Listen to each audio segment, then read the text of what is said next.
பக்தின்னு சொல்றோம் இல்லையா, அது வந்து 3 வகைப்படும் அப்படிங்கிறார் ஒரு பெரியவர். அது என்ன 3 வகைன்னா, தெய்வ பக்தி, அடியார்கள் பக்தி, குரு பக்தி.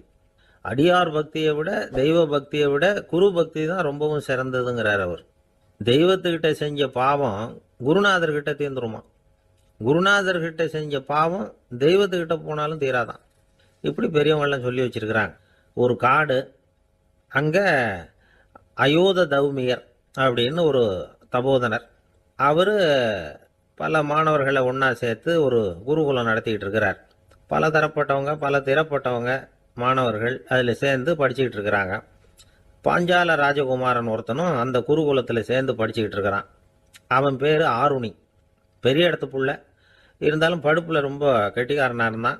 அவன் தான் அங்கே முதல் மாணவன். ஒரு நாள் குருநாதர் அந்த அரசகுமாரனை கூப்பிட்டார். நம்ம குருகுலத்துக்கு சொந்தமான வயலில் தண்ணீர் பெருகி வெள்ளம் வந்து பயிரை வந்து அழிக்குதான், அதனால் நீ போய் மடையை அடைச்சிட்டு வந்துடும் அப்படின்னார். அந்த அரசகுமாரன் உடனே புறப்பட்டான். குருநாதர் சொல்லிட்டார்ல, உடனே புறப்பட்டான். நான் பெரிய இடத்து பிள்ளையாச்சே, ராஜகுமாரனாச்சே, ரொம்ப செல்வாக்கூட வளர்ந்தவனாச்சே, நான் போய் வயலில் இறங்கி வேலை செய்கிறதா அப்படின்னுலாம் அவன் நினைக்கல. குருநாதர் கட்டளையை நிறைவேற்ற வேண்டியது நம்ம கடமை அப்படின்னு நினச்சான். உடனே ஒரு மண்வெட்டியை தூக்கி தோளில் வச்சுக்கிட்டு புறப்பட்டு போயிட்டான். வயலுக்கு போனான். பார்த்தான், தண்ணி கரையை உடச்சிக்கிட்டு வயலுக்குள்ளே ஏகமாக பாஞ்சிக்கிட்டு இருக்குது. இவன் மண்வெட்டியால் களிமண்ணை புல்லோடு சேர்த்து புல் பத்த மாதிரி வெட்டி வெட்டி போட்டான். இருந்தாலும் மடையை அடைக்க முடியல. தண்ணி அதை மீறி வந்துக்கிட்டே இருக்குது. தண்ணி வந்து வேகமாக வயலுக்குள்ளே போய்கிட்டே இருக்குது. போடுற பத்தையெல்லாம் கரைஞ்சி கரைஞ்சி போயிட்டுருக்கு. இருந்தாலும் இவன் தன்னுடைய முயற்சியை கைவிடலை. வெட்டி வெட்டி போட்டுக்கிட்டே இருக்கிறான். காலையில் அங்கே போனவன் சாயந்தரம் வரைக்கும் இப்படி செஞ்சுக்கிட்டு இருக்கிறான். உடம்பும் மனசும் ரொம்பவும் சோர்ந்து போச்சு. இருந்தாலும் குருநாதர் இட்ட கட்டளையை நிறைவேற்றாமல் இருக்கிறோமேங்கிற ஒரு குறை அவனுக்கு இருக்குது. குரு கட்டளையை நிறைவேற்றாத நான் வந்து இன்னமும் இருக்கணுமா அப்படின்னு யோசனை பண்ண ஆரம்பிச்சிட்டான். என்ன செய்யலாம்னு பார்த்தான்.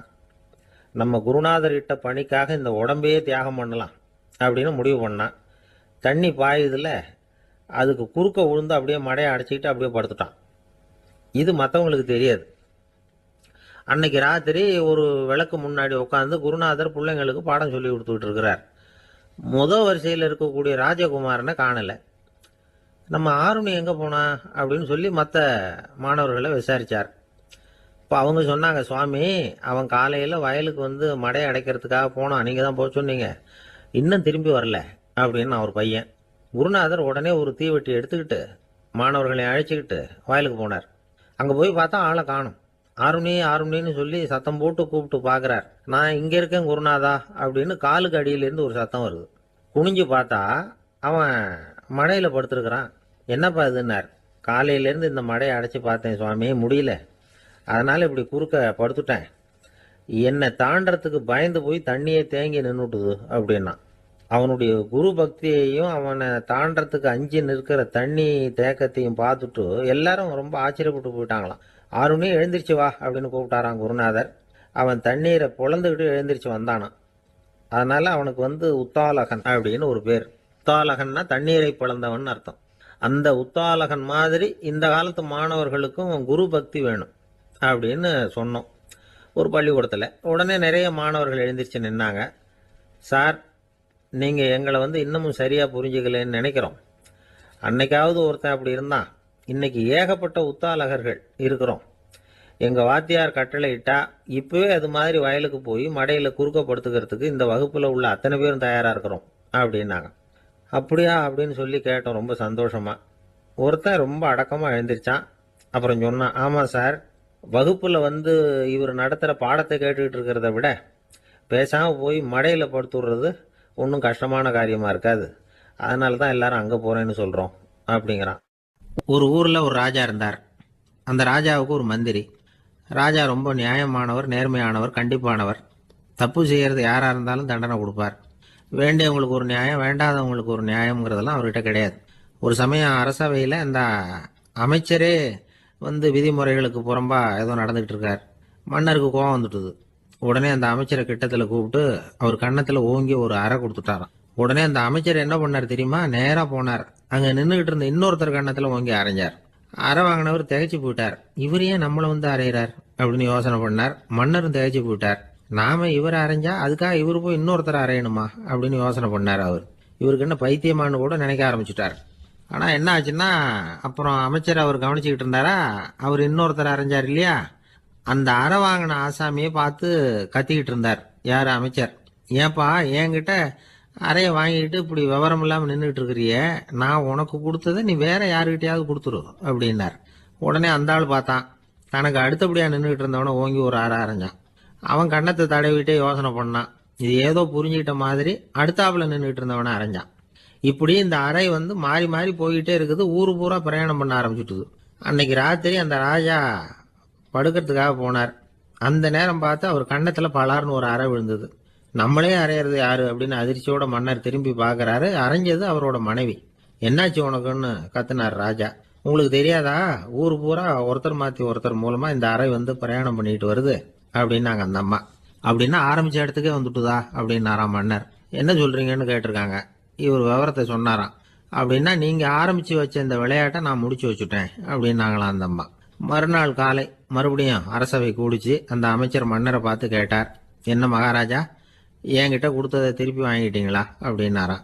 இப்படி நடக்கும்னு நான் எதிர்பார்க்கவே இல்லைன்னார் மன்னர். ஆனால் நான் எதிர்பார்த்தேன்.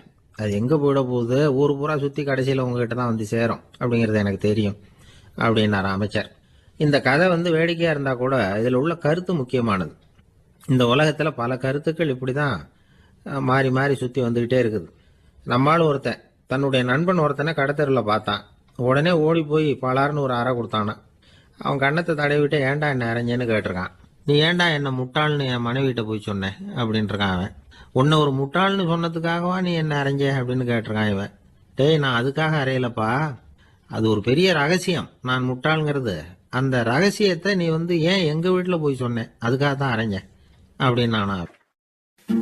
துருக்மேனியாவில் அஷ்காபாத் அப்படின்னு ஒரு நகரத்தில் ஒரு புவியியல் விஞ்ஞானி இருந்தார்.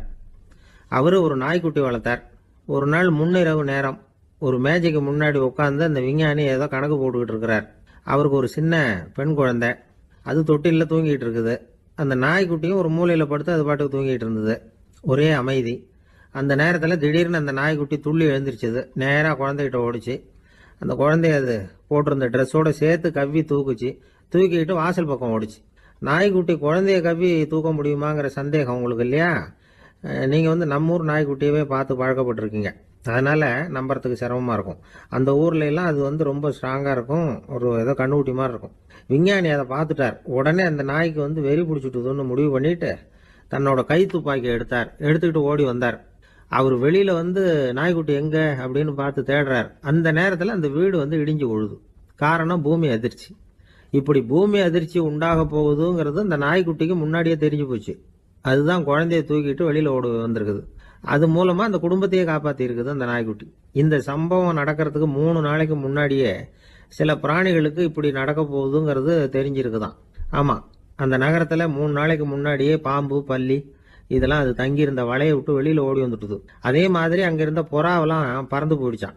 இதே மாதிரி யுகோஸ்லோவியாவில் கூட ஒரு நகரம், அங்கே ஒரு நாள் ராத்திரி ஒரு மிருக காட்சி சாலையில் திடீர்னு ஒரு பெரிய கலவரம், கூச்சல், குழப்பம். அங்கே இருந்த கழுதை, புலி, யானை, பறவை எல்லாம் கண்ணாபின்னான்னு கத்த ஆரம்பிச்சுட்டுது.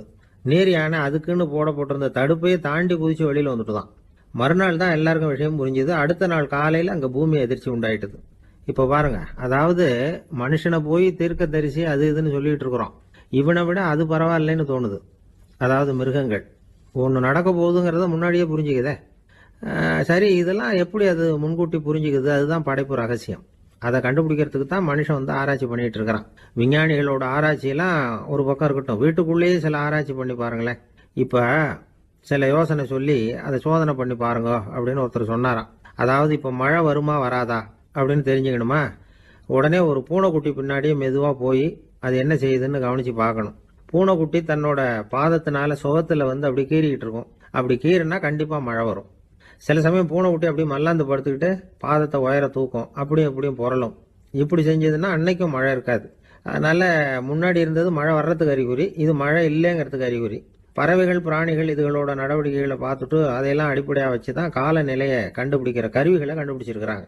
வாத்து இருக்குல்ல, சில சமயம் தன்னோட அழகை தன்னோட இறகுகளில் அப்படியே புதைச்சிக்கும். அப்படி செஞ்சால் குளிர்காலம் வரப்போகுதுன்னு அர்த்தம்.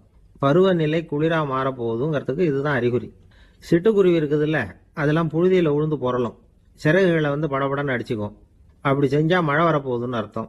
ஒன்று மட்டும் நாம நல்லா தெரிஞ்சுக்கணும், இயற்கையின் சீற்றம்னு சொல்றோம் இல்லையா, இயற்கை ஏன் நம்ம மேல கோவப்படுது? இயற்கையை நாம அனுசரிச்சு போறதில்ல, அதனால கோவப்படுது.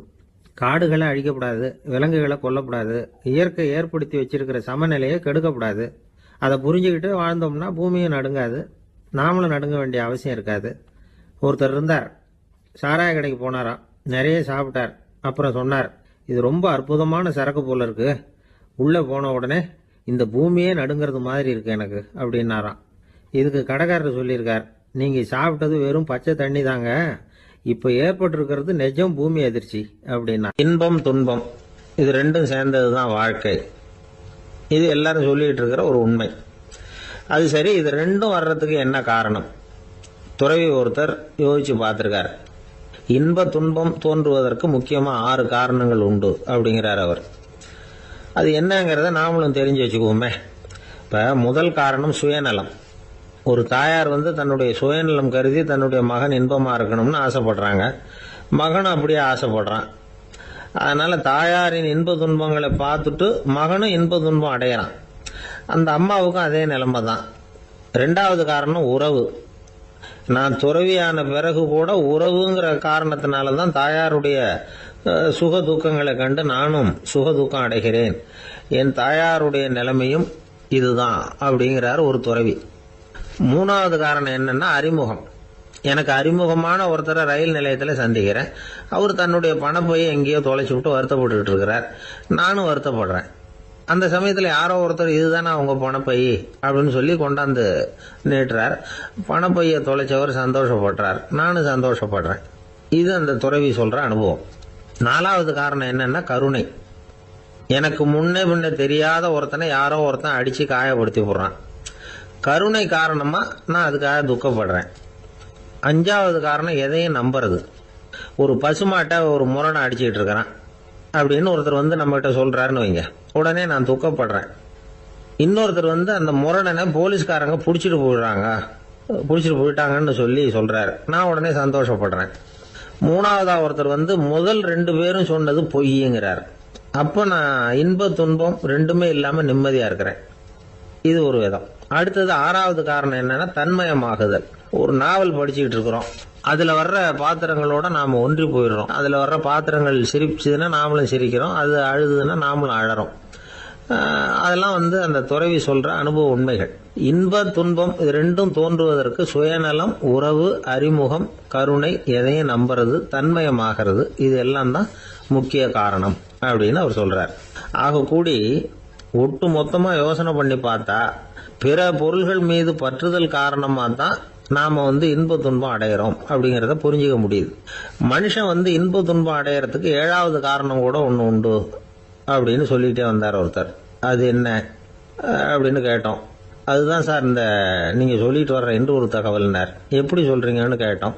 இன்று ஒரு தகவல் கேட்க ஆரம்பிக்கிறப்போ மனசுல இன்பம், ஆரம்பிச்ச உடனே இது ஏற்கனவே கேட்ட சமாச்சாரமாச்சே அப்படின்னு நினைக்கிறப்போ துன்பம் அப்படின்னு அதுக்கு ஒரு விளக்கம் கொடுத்தார் அவர். ஒரு வயசான பாட்டியும் தாத்தாவும் ஒரு பூங்காவில் உட்காந்து பேசிக்கிட்டு இருக்கிறாங்க. அவங்களுக்கு கல்யாணம் ஆகி 53 வருஷம் ஆச்சு. பிள்ளைங்கள்லாம் படிச்சு பெரிய பெரிய வேலையில இருக்கிறாங்க. பேரன் பேத்திகளும் நல்ல நிலைமையில இருக்கிறாங்க. இந்த தாத்தாவும் பாட்டியும் சிரிச்சு பேசிக்கிட்டு இருந்ததை ஒரு பெரியவர் பார்த்தார். அவருக்கு ஆச்சரியமா இருந்தது. இந்த வயசுலயும் இவ்வளவு அந்யோன்யமா இவங்க பேசிக்கிட்டு இருக்கிறாங்களே அப்படின்னு நினைச்சார். சரி, நேரிலேயே கேட்டுருவோமே அப்படின்னு நினைச்சுக்கிட்டு கிட்ட போனார். உங்க மன வாழ்க்கையின் வெற்றிக்கான ரகசியம் என்ன அப்படின்னு கேட்டார். இதை கேட்டதும் அந்த தாத்தா சிரிச்சுக்கிட்டே பாட்டியை பார்த்தாராம். அதுக்கப்புறம் சொன்னாராம், நான் இந்த அம்மாவை கல்யாணம் பண்ணிட்டதுக்கும் எங்களுடைய இல்வாழ்க்கை இவ்வளவு நாளா பலம் குறையாம மகிழ்ச்சியா இருக்கிறதுக்கும் காரணம் ஒண்ணுதான். அது என்ன காரணம்னா, எங்களுக்கு இடையில பொதுவா நிறைய குறைகள் உண்டு, அதுதான் காரணம் அப்படின்னாராம். அவர் சொல்றது சரிதான் அப்படிங்கிறது மாதிரியே அந்த பாட்டியும் அவரை நிமிர்ந்து பார்த்தாங்களாம். இந்த பெரியவர் மறுபடியும் அந்த பாட்டியை பார்த்து அதே கேள்வியை கேட்டிருக்கார். உங்களுடைய நீண்டகால மன வாழ்க்கைக்கு கிடைச்ச வெற்றி எதனாலேன்னு சொல்ல முடியுமா அப்படின்னு கேட்டாராம். அவங்களும் சிரிச்சுக்கிட்டே பதில் சொன்னாங்களாம். என்ன பதில் தெரியுமா? சில பேரை நாம குறிப்பிட்ட பண்புகளுக்காக நேசிக்கிறோம், வேற சிலரை நாம் அந்த பண்புகள் இல்லாத குறைகளுக்காகவே விரும்பி பழகிறோம் இல்லையா அப்படின்னு கேட்டுட்டு தலையை குனிஞ்சுக்கிட்டாங்களாம் அந்த பாட்டியம்மா. அவங்க அப்படி சொன்னதை கேட்டதும் இவருக்கு புதுசா ஞானம் பிறந்தது மாதிரி இருந்துதான். இதுதான் மனம் நிறைந்த மன வாழ்க்கை அப்படிங்கிறார் சுவாமி சின்மயானந்தர். பண்புகளை எப்படி நேசிக்க முடியுதோ அதே மாதிரி பண்புகள் இல்லாத குறைகளையும் நேசிக்க முடியும். மனசுதான் காரணம். ஒரு மேல்நாட்டு தம்பதி, அவங்களும் தாத்தா பாட்டி தான். அவங்க 2 பேரும் ஒரு பூங்காவில் உட்காந்து சிரிச்சு பேசிக்கிட்டு இருக்கிறாங்க. அதை ஒருத்தர் பார்த்தார். அவருக்கு ஆச்சரியம், இவ்வளவு காலம் ஆகி இந்த வயசுலயும் இப்படி அன்பா பேசிக்கிட்டு இருக்கிறாங்களே அப்படிங்கிற ஆச்சரியம். கிட்ட நெருங்கி போனாரு. கேட்டார், ஏன் தாத்தா உங்களுக்கு கல்யாணம் ஆகி எவ்வளவு வருஷம் ஆச்சுன்னார். 55 வருஷம் ஆச்சுன்னாராம் அவரு. இன்னமும் இவ்வளவு சந்தோஷமா இருக்கிறீங்களே, அதுக்கு என்ன காரணம்னு கேட்டிருக்கார். அதுக்கு என்ன காரணம்னா, இதுவரைக்கும் எங்களுக்குள்ள சண்டையே வந்ததில்லை அப்படின்னாராம். அது எப்படி முடியும்னு கேட்டிருக்கார் இவர் ஆச்சரியமா. அந்த தாத்தா சொல்ல ஆரம்பிச்சாராம், இதை பாருப்பா, எங்களுக்கு கல்யாணம் ஆன புதுசுல நானும் என்னுடைய மனைவியும் ஒரு குதிரை மேலே ஏறி ஒரு காட்டு வழியா போய்கிட்டு இருந்தோம். கொஞ்ச தூரம் போனதும் அந்த குதிரை எடக்கு பண்ணிச்சு. நான் உடனே கீழே இறங்கி அந்த குதிரையை பார்த்து, இது உனக்கு முதல் தடவை அப்படின்னு மிரட்டலா சொல்லிவிட்டு ஏறி உட்காந்தேன். மறுபடியும் போனோம். கொஞ்ச தூரம் குதிரை நல்லபடியாக நடந்து போச்சு. மறுபடியும் எடக்கு பண்ண ஆரம்பிச்சுட்டுது. நான் கீழே இறங்கினேன். கையில் இருந்த சாட்டையால் ஓங்கி ஒரு அடி கொடுத்தேன். இது உனக்கு 2வது தடவை அப்படின்னு சொல்லிவிட்டு ஏறி உக்காந்தேன். மறுபடியும் குதிரை கொஞ்சம் தூரம் நல்ல விதமாக நடந்து போச்சு. அப்புறமும் எடக்கு பண்ண ஆரம்பிச்சுட்டுது. அந்த சமயத்தில் ஒரு ஆற்று பாலத்தை கடந்து போய்கிட்டு இருக்கிறோம். நான் கீழே இறங்கினேன். என்னுடைய மனைவியையும் கீழே இறங்க சொன்னேன். அந்த குதிரையை பிடிச்சி அப்படியே ஆற்றுல தள்ளி விட்டுட்டேன். தள்ளி விட்டுட்டு, இது உனக்கு கடைசி தடவை அப்படின்னு சொன்னேன். அதை பார்த்ததும் என் மனைவி பதறி போயிட்டாங்க. போய், ஐயோ பாவம், என்ன இப்படி பண்ணிவிட்டீங்க, உங்களுக்கு மனசுல கொஞ்சம் கூட இறக்கமே இல்லையா அப்படின்னாங்க. நான் மெதுவா இவங்க பக்கம் திரும்பி, இது உனக்கு முதல் தடவை அப்படின்னேன். அவ்வளவுதான். அன்னையிலேருந்து இன்னைய வரைக்கும் ஒரு நாள் கூட எங்களுக்குள்ள சண்டையே வந்ததில்லை அப்படின்னு விளக்கம் கொடுத்தார் அந்த தாத்தா. மனிதர்கள்ல சில பேர் ரொம்ப வித்தியாசமா நடந்துக்குவாங்க. மற்றவங்களுக்கு அது ரொம்ப ஆச்சரியமா கூட இருக்கும். அந்த ஆள் ஒரு மாதிரி பார்த்து நடந்துக்கோ அப்படின்னு கூட சொல்றது உண்டு. இவங்களை பார்த்து நாம பித்து குளியும்போம். உளவியல் இவங்களை எக்ஸென்ட்ரிக்ஸ் அப்படின்னு சொல்லுது. இவங்களை மனநோயாளிகள்னு தவறா புரிஞ்சுக்க கூடாது. அவங்க வேற, இவங்க வேற. எக்ஸென்ட்ரிக்ஸ் பத்தின சில விவரங்கள் ஒரு புத்தகத்துல இருக்கு. அதாவது ஸ்காட்லாந்துல ஒரு உளவியல் மருத்துவர் அதை எழுதியிருக்கிறார். அவர் பேரு டாக்டர் டேவிட் வீக்ஸ்.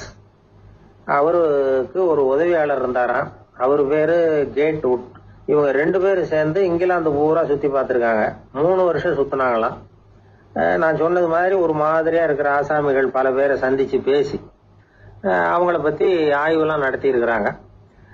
அப்படி நடத்தி அதை ஒரு புத்தகமா எழுதியிருக்கிறாங்க. நிறைய பேசி பார்த்துட்டு அவங்க சொல்லி இருக்கிறத கேட்டா ரொம்ப ஆச்சரியமா இருக்குது. நாம இவங்களை பார்த்து பித்துக்குழிங்கிறோம், எக்ஸென்ட்ரிக்ஸ் அப்படின்னு சொல்றோம், கிண்டல் கூட பண்றோம். ஆனா அவங்களோட அறிவு ரொம்ப தெளிவானதான். இந்த ஆராய்ச்சியாளர்கள் சொல்றாங்க. அவங்க உடல் நலமும் ரொம்ப நல்லா இருக்குதான். உடம்புலயும் எந்த கோளாறும் இல்லையா. அவங்களுக்கு மகிழ்ச்சியும் அதிகமா, ஆயுளும் அதிகமா. அவங்கள பல பேர் என்ன சொல்றாங்கன்னா, நீங்க நினைக்கிறது மாதிரி இல்லை நாங்க, ஆனா நாங்க மற்றவங்கள்ல இருந்து வேறுபட்ட தன்மை உள்ளவங்க அப்படிங்கிறத ஒத்துக்கிறாங்களாம். இந்த உலகம் பிறந்ததுல இருந்தே இப்படிப்பட்ட வித்தியாசமான ஆசாமிகளும் பிறந்திருக்கிறாங்க. சரி, அப்படிப்பட்டவங்க எப்படி இருப்பாங்க? இப்ப ஒரு மகாராஜா தன்னோட நாய்க்கு லட்சக்கணக்கில் பணம் செலவு பண்ணி கல்யாணம் பண்ணி வச்சிருக்கிறார். ஒரு கோடீஸ்வரர் தான் வளர்த்துக்கிட்டு இருந்த பூனைகளுக்கு தன்னோட சொத்து பூராவை எழுதி வச்சிருக்கிறார். இது மாதிரி ஒருத்தர் 2 பேர் இல்ல, நிறைய பேர் உண்டு. சில பேர் எப்படி தெரியுமா, அவங்களுக்கு வசதியில எந்த குறையும் இருக்காது. வீடு, காரு, பணம் எல்லாம் தாராளமா இருக்கும். அப்படி இருந்தாலும் அவங்க கிட்ட ஒரு பழக்கம் இருக்கும். யாராவது ஒரு நண்பர் வீட்டு விசேஷத்துக்கு போயிருப்பார், இல்லைன்னா ஒரு கடைக்கு போயிருப்பார். அவங்க ரொம்பவும் மரியாதையா வரவேற்று எல்லாம் பண்ணிட்டு இருப்பாங்க. ஆனா இவரு அவங்களுக்கு தெரியாம ஏதாவது ஒரு பொருளை திருடி பாக்கெட்ல போட்டுட்டு வந்துருவார். அப்படி வந்தாதான் இவருக்கு திருப்தி. பல பேர் அவங்க வளர்த்த பிராணிகளுக்கு பளிங்கு கல்லால சமாதி கட்டி வச்சிருக்கிறாங்க. இப்படிலாம் பண்றாங்க. பல பேர் அவங்களுக்கு பிடித்தமான ஒருத்தர் எப்படியோ அதே மாதிரி தலைமுடி, தாடி வச்சுக்கிறது, உடை உடுத்திக்கிறது, மலை குகையில போய் குடியிருக்கிறது, இப்படி எவ்வளவோ வினோதமான நடவடிக்கைகள். இவங்களையெல்லாம் ஆய்வு பண்ணின டாக்டர் வீக்ஸ் என்ன சொல்றாரு தெரியுமா? பொதுவா இவங்க உயர்ந்த புத்திசாலிகளா இருக்கிறாங்க. ஒருமைப்பட்ட மனம், கருமையுமே கண்ணான பண்பு, தனிமையை நாடுற மனப்பான்மை எல்லாம் இவங்களுக்கு உண்டு. அவங்கள பல பேர் அவங்க பெற்றோருக்கு முதல் குழந்தை அல்லது ஒரே குழந்தை இப்படிதான் இருக்கிறாங்க. இது மாதிரியானவங்க பெண்கள் ஒரு பங்குன்னா ஆண்கள் 2 பங்கு. இவங்கெல்லாம் ஆக்கப்பூர்வமான செயல் செய்யறாங்க. அப்படிப்பட்டவங்களா தான் இருக்கிறாங்க. அடுத்தவங்க கிட்ட அன்பு காட்டுறவங்களா இருக்கிறாங்க. உற்சாகம் ஊட்டுறவங்களா இருக்கிறாங்க. அவங்களுடைய ஆக்கப்பூர்வமான பணிகளுக்கு ஊக்கம் கொடுத்தா அவங்க மன சந்தோஷமும் உடல் நலமும் பெருகும், ஆயுளும் கூடும். இதெல்லாம் அந்த டாக்டருடைய கண்டுபிடிப்பு. பித்துக்குழித்தனத்துக்கும் மனநோய்க்கும் வித்தியாசம் உண்டுங்கிறத சொல்றதுதான் இந்த தகவல். அதனால ரெண்டும் ஒண்ணுன்னு நினைச்சிடக்கூடாது. ஒரு நண்பன் ஒருத்தனை பத்தி சொல்றோம். அவன் எந்த வகைன்னு நீங்களே முடிவு பண்ணுங்களேன். அவன் ஒரு கல்யாண வீட்டுக்கு போய் சாப்பிட்டுட்டு வெளியில வந்தோம். அவன் கூட வெளியில வந்த உடனே ரொம்ப நேரமா தன்னோட செருப்பை தேடிட்டு இருந்தான். என்னப்பா இன்னுமா உன் செருப்பு கிடைக்கல அப்படின்னு கேட்டோம். இல்ல என்னது முன்னாடியே கிடைச்சுட்டுது, அதை விட நல்லதா ஏதாவது கிடைக்குமான்னு பாக்குறேன் அப்படின்னா. ஊர்ல ஒரு ஞானி இருந்தார். ஒரு நாள் அவரை தேடிட்டு ஒருத்தர் வந்தார். வந்தவர் ஞானியை பார்த்து ஒரு கேள்வி கேட்டார். ஐயா, உங்களுடைய சாதனை என்ன? இதுதான் அவர் கேட்ட கேள்வி. இத கேட்டதும் அந்த ஞானி நிமிர்ந்து இவரை பார்த்தார். அப்புறம் சொன்னார், அது ஒன்றும் பெரிய விஷயம் இல்லை, அது ரொம்ப எளிமையான ஒண்ணு. எப்ப எனக்கு பசிக்குதோ அப்ப நான் சாப்பிட்டுருவேன், எப்ப எனக்கு தூக்கம் வருதோ அப்ப நான் தூங்கிடுவேன், அவ்வளவுதான் அப்படின்னாரு. கேள்வி கேட்டவர் ஒரு மாதிரி ஆயிட்டார். ஐயா, இதே தானே நாங்களும் செய்யறோம், இதுல என்ன அதிசயம் இருக்கு அப்படின்னார். இப்ப அந்த ஞானி சொன்னாராம், இங்கதான் நீங்க தப்பு பண்றீங்க அப்படின்னாராம். அப்படியான்னாரு இவரு. ஆமா அப்படின்னாராம். நீங்க செய்யற தவறு எனக்கு புரியுது. ஏன்னா நான் உங்களை மாதிரி நான் வாழ்ந்து பார்த்திருக்கிறேன். அதனால என்னுடைய அனுபவத்துல உங்களுக்கும் எனக்கும் உள்ள வித்தியாசத்தை உணர முடியுதுன்னாரா. என்ன சொல்றீங்க, எனக்கு ஒன்னும் புரியலையேன்னாரா இவரு. இத பாருங்க, சாப்பிடுறதுங்கிறது நாம 2 பேருக்கும் பொதுவான ஒரு காரியம்தான். ஆனா நீங்க சாப்பிடுறதுக்கும் நான் சாப்பிடுறதுக்கும் வித்தியாசம் இருக்கு அப்படின்னாராம். என்ன வித்தியாசம்னு கேட்டிருக்கார். நீங்க பசி இல்லாத பொழுது சாப்பிடுறீங்க, இப்போ சாப்பிடுற நேரம் வந்துட்டுது அப்படிங்கறதுக்காக சாப்பிடுறீங்க. சாப்பாடு ருசியா இருக்கு அப்படிங்கறதுக்காக சாப்பிடுறீங்க. எது தேவைங்கிறது தெரியாம சாப்பிடுறீங்க. அது மாதிரி தூக்கமும் உங்களுக்கு ஒரு பழக்கமா போட்டுது. இப்போ இது தேவையா இல்லையா அப்படிங்கறத பத்தி நீங்க யோசிச்சு பாக்குறது இல்ல. சாப்பிடும் பொழுது 1000 வேலைகளை மனசுல நினைச்சுக்கிட்டு இருப்பீங்க. அதனால அது சாப்பிடுதலா இருக்காது. அதே மாதிரி நீங்க தூங்கும் பொழுதும் அது தூங்குதலா இருக்காது. ஏகப்பட்ட கனவுகள் வரும். உங்க மனசு மேலும் மேலும் கனவுகளை உருவாக்கி கொண்டே இருக்கும். அதனால எனக்குள்ள நடக்கிறது வேற மாதிரி, நீங்க நினைக்கிறது மாதிரி இல்ல. எனக்குள்ள நடக்கிறது எப்படின்னா, நீங்க செய்யறது மாதிரி இல்ல. தூக்க உணர்வு வந்த உடனே தூங்குதல் மட்டுமே நடைபெறும். அதுதான் என்கிட்ட நடக்கிறது அப்படின்னாராம் அந்த ஞானி. இப்ப வித்தியாசம் புரியுதா? அந்த ஞானி சாப்பிடுறத அனுபவிக்கிறார், அது எக்ஸ்பீரியன்ஸ். நாம அப்படி இல்ல, மனம் போன போக்குல சாப்பிடுறோம். இது இன்டெலிஜிங். இது ரெண்டுலயும் செயல்ல வேறுபாடு இல்ல, விழிப்புணர்வுல தான் வேறுபாடு இருக்கு. அவர் சாப்பிடும் பொழுது ஒரு சாட்சி மனோபாவத்தோட சாப்பிடுறார். எவ்வளவு தேவையோ அவ்வளவுதான் சாப்பிடுறாரு. ஏன்னா அவருடைய விழிப்புணர்வு முழுமையா செயல்படுது. அதனால அவர் சாப்பிடும் பொழுது நம்மை விட மகிழ்ச்சியா இருக்கிறார். நாம அப்படி இல்ல, வயிற்றை நிரப்புறதுக்காக சாப்பிடுறோம். இன்னும் சொல்ல போனா சாப்பிடும் பொழுது நாம அங்கேயும் இருக்கிறது இல்ல, எங்கேயோ போயிடுறோம். உடம்பு மட்டும்தான் அங்க இருக்கும். ஆனா ஞானி அப்படி இல்ல, அவர் சாப்பிடும் பொழுது சாப்பிடுதல் மட்டுமே இருக்கும். எந்த ஒரு செயலையும் விழிப்புணர்வோட செய்யலாம், மனம் போன போக்கிலையும் செய்யலாம். விழிப்புடன் செய்யறப்போ செய்யும் செயல் நம்ம அனுபவமாகிறது, அவ்வளவுதான். இதெல்லாம் பெரிய தத்துவம் மாதிரி தெரியும். இருந்தாலும் நாம புரிஞ்சுக்க வேண்டியது என்னன்னா, எந்த காரியத்தை செஞ்சாலும் அதுல முழு ஈடுபாடு வேணுங்கிறது முக்கியம். அந்த அளவுக்கு முதல்ல நம்மளை மாத்திக்கிட்டா போதும். ஆனா நம்ம ஆளுங்க அந்த அளவுக்கு இருக்கிறது இல்ல, எல்லாமே அரைகுறை தான். கேட்டா ஞாபகம் மருதி. ஒருத்தன் என்ன பண்ணானா, விமான டிக்கெட் வாங்கிக்கிட்டு ரயில்வே ஸ்டேஷனுக்கு வந்துட்டான். அப்புறம் தான் புரிஞ்சுது தவறுதலா இங்க வந்துட்டோம்ங்கிறது. உடனே அவசரமா விமான நிலையத்தை நோக்கி ஓடி இருக்கிறான். அங்க போய் கவுண்டர்ல கேட்டிருக்கான், மேடம் நான் தவறுதலா ரயில்வே ஸ்டேஷனுக்கு போயிட்டேன், இப்ப விமானத்தையும் தவற விட்டுட்டேன், அடுத்த பிளைட்ல எனக்கு இதை மாத்தி தர முடியுமான்னு கேட்டிருக்கான். முடியாதுன்னாங்களாம் அந்த அம்மா. ஏன்னு கேட்டானா, ஏன்னா இப்ப நீங்க வந்திருக்கிறது பஸ் ஸ்டாண்டு அப்படின்னாங்களாம். என்ன சார் உங்க பையன் என்ன செஞ்சுட்டு இருக்கிறான் இப்போ அப்படின்னு கேட்டார் ஒருத்தர். அடிக்கடி கண்ணாடி முன்னாடி நின்று அழகு பார்த்துக்கிட்டு இருக்கிறான் சார் அப்படின்னாரு அப்பா.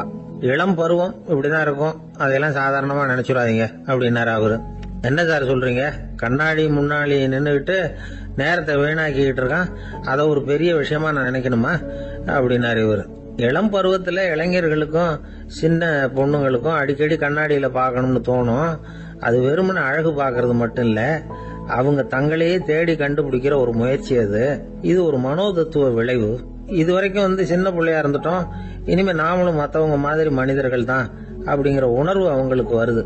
தங்களோட முகம் எப்படி இருக்குது, அழகு எப்படி இருக்கு, உடம்பு நேரம் எப்படி இருக்கு, முடி எப்படி இருக்கு அப்படிங்கறதெல்லாம் கண்டுபிடிக்கிறாங்க. அதுக்கப்புறம் இன்னொரு ஆணோ பொண்ணோ தன்னை கவனிக்கணும் அப்படின்னு நினைக்கிறாங்க.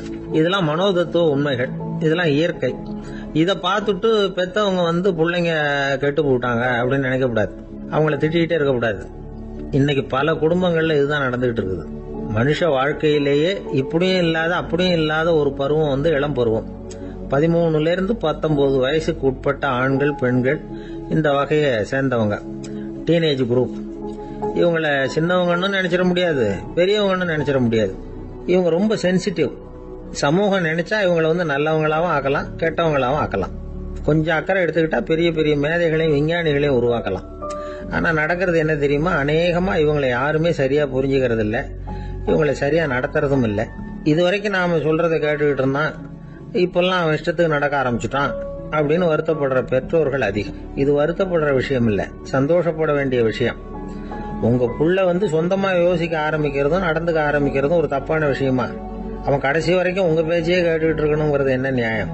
இன்னைக்கு இளைஞர்களை பெரியவங்க தப்பா புரிஞ்சுக்கிட்டு தவறா நடத்துறதுனாலதான் அவங்களுக்கு வெறுப்பு, எரிச்சல், மனக்கசப்பு எல்லாம் உண்டாகுது. பெத்தவங்க சரியா மதிக்கிறது இல்ல அப்படிங்கிற ஒரே காரணத்தினாலேயே வீணா போகிற பிள்ளைங்க இன்னைக்கு அதிகம். சரி, பெத்தவங்களுக்கு இன்னைக்கு என்னதான் புத்தி சொல்ல வர்றீங்க அப்படின்னு கேக்குறீங்களா? நாம எதையும் சொல்ல வரல, ஆனா அது சம்பந்தமான சில நிபுணர்கள் சொல்லி இருக்கிறத உங்க காதுல போட்டு வைக்கலாம். அது என்னன்னா, பிள்ளைங்க கிட்ட அன்பு செலுத்துங்க. குழந்தையா இருந்தப்போ எவ்வளவு பாசமா இருந்தீங்க, வளர வளர அதை ஏன் குறைச்சிக்கிறீங்க? பெத்தவங்களின் அன்பான வார்த்தைகளுக்கு ஏங்குறவங்க தான் இன்றைய இளைஞர்கள். அவங்க எதை சொன்னாலும் அதை அக்கறையா காது கொடுத்து கேளுங்க, அலட்சியப்படுத்தாதீங்க. அவங்க விரும்புறது உங்ககிட்ட இருந்து ஒரு மதிப்பு, மரியாதை, அங்கீகாரம், இவ்வளவுதான். அவங்க அவங்களாவே முடிவுகள் எடுக்கட்டும், அதுக்கு நீங்க உதவியா இருங்க, அது போதும். மத்தவங்க முன்னாடி, முக்கியமா அவங்க நண்பர்கள் முன்னாடி அவங்கள பத்தி மட்டமா பேசாதீங்க. அவங்க கிட்ட பொய் சொல்லக்கூடாது. நீங்க சொன்னது பொய்ன்னு தெரிஞ்சு போச்சுன்னா உங்க பேர்ல அவங்களுக்கு இருக்கிற மதிப்பு போயிடும், நம்பிக்கை போயிடும். அவங்களுக்கு முன்னாடி நீங்க சண்டை போடக்கூடாது. உங்க பிள்ளைய எப்பவும் இன்னொரு பிள்ளையோட ஒப்பிட்டு பேசுற வேலையே வேணாம். கூட பிறந்த மத்தவங்களோட கூட ஒப்பிடக்கூடாது. இப்படி செஞ்சா அவன் உங்ககிட்டயும் பிரியமா இருக்க மாட்டான், அவங்க கிட்டயும் பிரியமா இருக்க மாட்டான். புள்ள எங்க போறான், என்ன பண்றான் அப்படின்னு எல்லாம் துப்பறிஞ்சிட்டு இருக்கக்கூடாது. இளைஞர்கள் தனிமையை விரும்புறவங்க. அவங்கள பெட்டியில வச்சு மூடி பாதுகாக்கணும்னு நினைக்கக்கூடாது. அவங்கள எப்படி பாதுகாக்கிறது அப்படிங்கறது அவங்களுக்கே தெரியும். உங்க புள்ள எப்படி நடந்துக்கணும்னு நீங்க எதிர்பார்க்கறீங்களோ அது மாதிரி நீங்க நடந்து காட்டுங்க, அது போதும். ஒரு வீட்டுல அப்பாவும் அம்மாவும் பேசிக்கிட்டு இருக்கிறாங்க. என்னங்க, நம்ம பொண்ணு பெரியவளாயிட்டா, அடிக்கடி கண்ணாடி முன்னாடி போய் நின்றுகிட்டு இருக்கிறா, சீக்கிரமா ஒரு பையனை பார்த்து கல்யாணத்தை முடிக்காம இப்படி மசன்னு கல்லு மாதிரி உட்காந்துருக்கிறீங்களே அப்படின்னு சத்தம் போட்டாங்க. அந்த அம்மா, அவசரப்படாத, பாக்கிறதுக்கு கண்ணுக்கு அழகா லட்சணமா புத்திசாலியா ஒரு பையன் கிடைக்க வேணாமா, அதுதான் பாத்துக்கிட்டு இருக்கிறேன் அப்படின்னாரு அப்பா. இதுக்கு அந்த அம்மா சொல்றாங்க, எங்க அப்பா இப்படி எல்லாம் நினைச்சுக்கிட்டு இருந்திருந்தா எனக்கு கல்யாணமே ஆயிருக்காது தெரியுமா அப்படின்னாங்களாம். சீடன் வெளியூர் புறப்படுறதுக்கு தயாரா இருந்தான். ரொம்ப தூரம் போக போறான், திரும்பி வர நாளாகும். புறப்படுறதுக்கான ஆயத்த வேலைகள்ல ஈடுபட்டு இருந்தான். அந்த சமயம் பார்த்து இன்னொரு சீடன் அவங்கிட்ட வந்தான். நம்ம குரு உன்னை அழைச்சிட்டு வர சொன்னார், வா அப்படின்னு கூப்பிட்டான். இவன் உடனே புறப்பட்டு போனான். குருநாதரை பார்த்தான், அவர் காலில் விழுந்து வணங்கினான். வணங்கிவிட்டு எழுந்திரிச்சான். அவ்வளவுதான். குரு ஏதாவது உபதேசம் பண்ணுவாருன்னு எதிர்பார்த்தான். ஆனா நடந்தது என்ன தெரியுமா? குரு அவனுக்கு ஓங்கி ஒரு அடி கொடுத்தார். எதிர்பாராம இந்த அடியை வாங்கினதும் அந்த சீடன் அதிர்ந்து போயிட்டான். பக்கத்துல இருந்த மற்ற சீடர்களும் திகைச்சு போய் நின்னுட்டாங்க. அடி வாங்கின சீடனுக்கு மனசுக்குள்ள குழப்பம், நாம என்ன தப்பு பண்ணணும், புறப்படுற நேரத்துல இப்படி குரு கிட்ட அடி வாங்குற மாதிரி ஆயிட்டுதே அப்படின்னு நினைச்சு மனசுக்குள்ள ரொம்ப வேதனைப்பட்டான். கொஞ்சம் துணிச்சலை வரவழைச்சுக்கிட்டு குருநாதர்கிட்டயே கேட்டுட்டான், சுவாமி, நான் என்ன தப்பு பண்ணினேன்? என்ன இப்படி அடிச்சுட்டீங்களே, ஒரு வார்த்தை கூட உங்களை எதிர்த்து நான் பேசினது இல்லையே, இவ்வளவு காலமா உங்க விருப்பத்துக்கு விரோதமா ஒரு காரியம் கூட நான் செஞ்சது இல்லையே, வந்ததும் வராததுமா ஒண்ணுமே சொல்லாம என்ன அடிச்சுட்டீங்களே, குருவே நான் செஞ்ச குற்றம் தான் என்ன அப்படின்னு கண்ணீரோட பரிதாபமா கேட்டானா அந்த சீடன். ஆனா அந்த குரு முகத்துல கொஞ்சம் கூட கோபம் இல்லை. அவர் சிரிச்சுக்கிட்டே நின்றுகிட்டு இருந்தாராம். அதுக்கப்புறம் சொன்னாராம், என்னுடைய அருமை சீடனே, நீ ஒரு தவறும் பண்ணல. நான் உன்னை அடிச்சது நீ ஏதோ தப்பு பண்ணிவிட்டேங்கிறதுக்காக இல்ல. நீண்ட பயணம் போக போறேன், ஞாபகமா ஏதாவது கொடுத்து அனுப்ப வேணாமா? நீ ஞானம் பெற்ற பிறகுதான் திரும்பி வர போறேங்கிறது எனக்கு தெரியும். அதுக்கு பிறகு உன்னை வந்து அடிக்க முடியுமா? அதனால இப்ப கிடைச்சிருக்கிற இந்த வாய்ப்பை பயன்படுத்திக்கிட்டேன். அப்போதைக்கு இப்பவே அடிச்சுட்டேன், அவ்வளவுதான், வேற ஒண்ணும் இல்லை அப்படின்னாராம். குரு சிரிச்சுக்கிட்டே இப்படி சொல்றார்.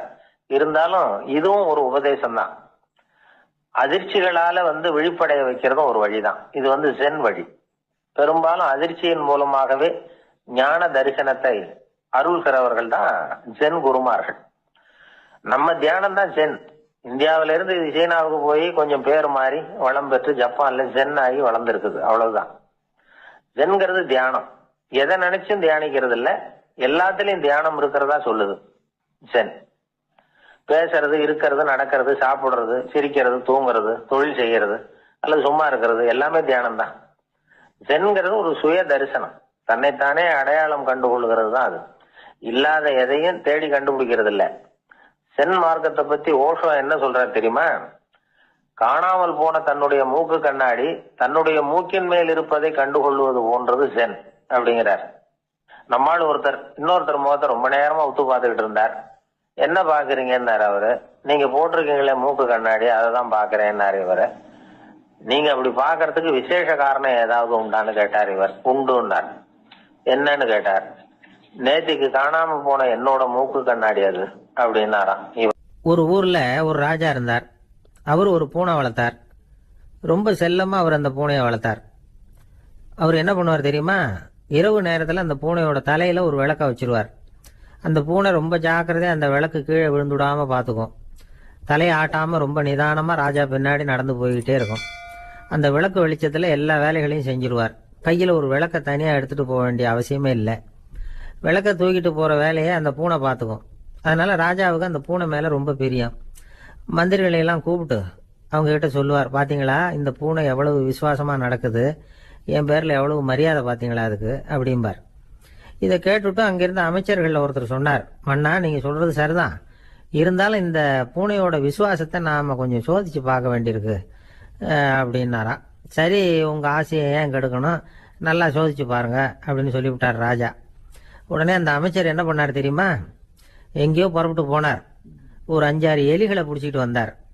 அரண்மனையில் ராஜா ஏதோ வேலை பார்த்துக்கிட்டு இருக்கிறாரு. பக்கத்துல அந்த பூனை ரொம்ப பணிவா நின்றுகிட்டு இருக்குது. அது தலையில விளக்கு எரிஞ்சுக்கிட்டு இருக்கு. அமைச்சர் தான் பிடிச்சிட்டு வந்த எலிகளை அந்த பூனை பார்வையில படுறது மாதிரி எதிரில் விட்டார். அந்த எலிகள்லாம் அங்கேயும் இங்கேயும் ஓட ஆரம்பிச்சுது. அதை பார்த்தது பூனை, அவ்வளவுதான். தலையில இருக்கிற விளக்க பத்தியும் கவலைப்படல, ராஜாவை பத்தியும் கவலைப்படல. ஒரே பாய்ச்சலா பாஞ்சு எலிகளை துரத்த ஆரம்பிச்சுட்டுது. தலையில இருந்த விளக்கு எங்கேயோ போய் விழுந்தது, அணைஞ்சு போச்சு. இருட்டுல ராஜா தடுமாற ஆரம்பிச்சுட்டார். இந்த சமயத்துல அந்த அமைச்சர் மறுபடியும் விளக்க ஏத்தினார். வெளிச்சம் வந்தது. அதுக்கப்புறம் அந்த அமைச்சர் பேசினார். அரசே, பூனையோட விசுவாசத்தை பாத்தீங்களா? எலி அது கண்ணுல படுற வரைக்கும் தான் விசுவாசமா இருந்தது.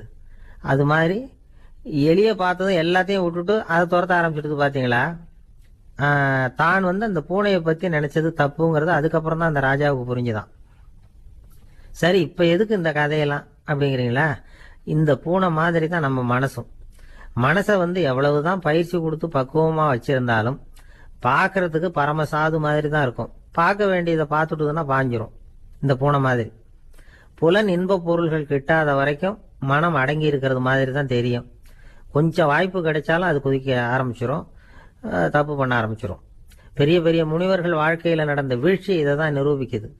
புலன்களின் ஆற்றல் அதிகம். அதனால மனக்கட்டுப்பாடு பயிற்சிகள்ல ரொம்ப எச்சரிக்கையா இருக்கணுங்கிறார் சுவாமி சிவானந்தர். மது பழக்கத்தையே விட்டுட்டேன்னு உறுதியா இருப்பான்.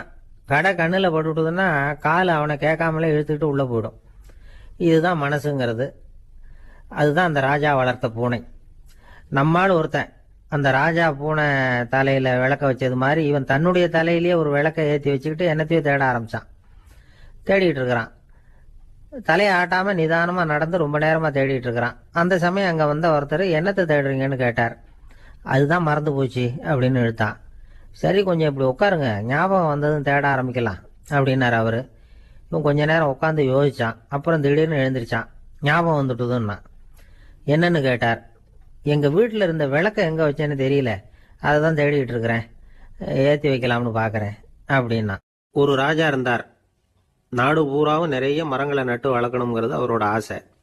தானே அதுக்கு முன்மாதிரியா இருக்கணும்னு நினைச்சார். அரண்மனையை சுற்றி மரங்களை நட்டு வளர்த்தார். இதை பார்த்துட்டு ஜனங்களும் அவங்கவுங்க வீட்டை சுற்றி மரக்கன்றுகளை நட்டு வளர்த்தாங்க. கொஞ்ச காலத்தில் ஊர் பூரா பசுமையாக மாறிச்சு. எல்லாருக்கும் சந்தோஷமா இருந்தது. இது ஒரு பக்கம் இருக்கட்டும். இப்போ நான் சொல்ல போகிற கதை வேற.